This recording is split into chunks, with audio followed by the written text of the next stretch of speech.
Hello everyone, this is Emily. Today I want to do a video review on a video game that I just recently purchased. I just got an NES maybe like a year or two ago, and I've always wanted to start collecting NES games. So I just got Joust. It's an old port of a 1982 arcade game. I didn't get to play Joust when I was a little kid a lot in arcades, mainly because the arcades that are around my area didn't have it that I remember.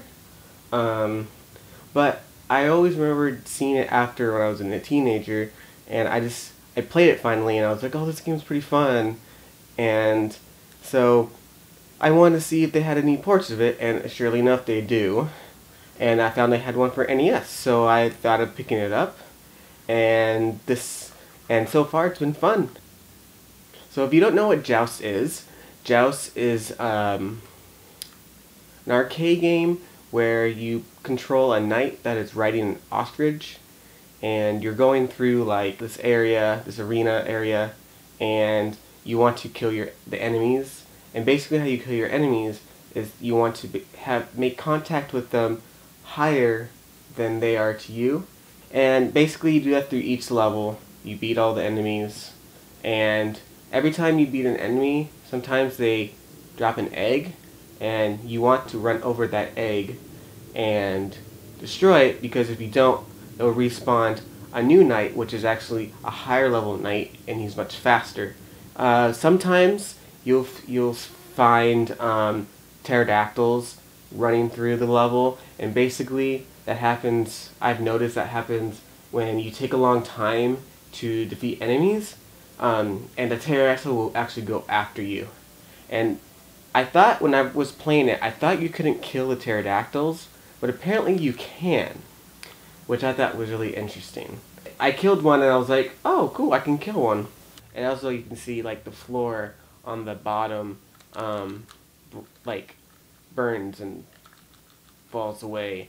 And if you sometimes the enemies will hover over the lava, and a hand will come out and grab, and it also can do that to you as well. But yeah, a hand can come out and try to like pull you in there. See, there he is. There's the hand. Oh, no. The controls are pretty easy. They're a little like wonky. You can also say they're slippery, like, but I think that adds to the challenge of the game.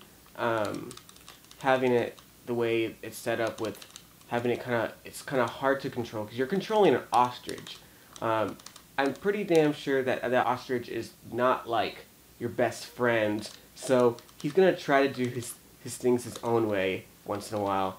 But yeah, it's a pretty fun game.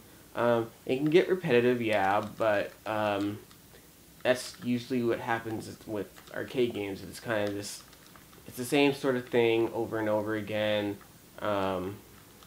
But you know, it gets harder and harder and harder, and you want to try to get a high score. The graphics are pretty much the same, in my view. They could be they're a little different, but they're pretty much the same. Some sprites I think this look a little different, but this game, you know, it's more about the gameplay here anyway, and it plays the same way. I would recommend this game to old school gamers who have not played it, or if you're new to old school or retro video games, I definitely would check this game out. It's probably one of my favorite old school retro games. I hope you like this review, and I will see you guys all later.